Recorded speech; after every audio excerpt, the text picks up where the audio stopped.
It rained here through last weekend and into Monday, stopping only briefly here and there for the sun to poke through the clouds.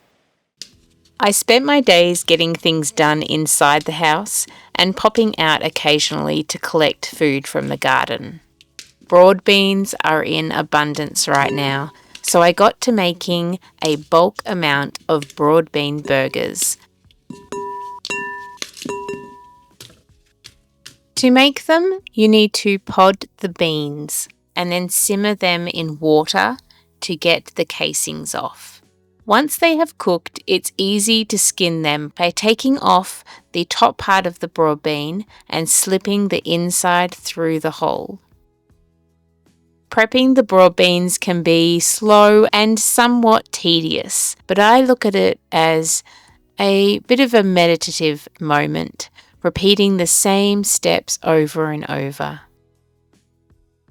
Once all the broad beans are ready, it's time to whiz up the spices.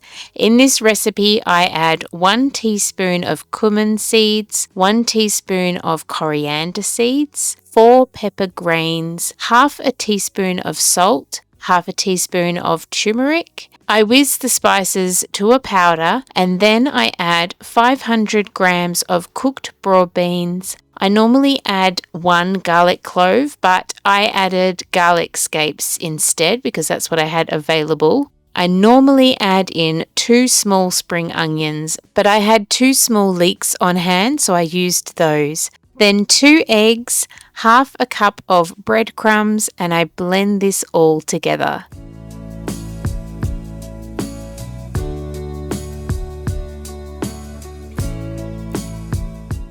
To make the burgers, I pat them into breadcrumbs and shape them into patties.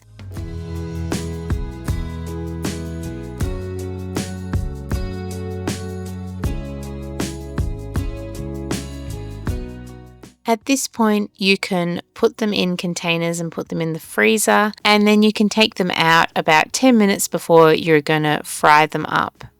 I love the green of these burgers so much. I fry them in olive oil and serve them with salads or roast veggies. Let me know if you like making broad bean burgers or if you give this recipe a go. I'll see you on Sunday for another gardening video. Thanks for watching, friends.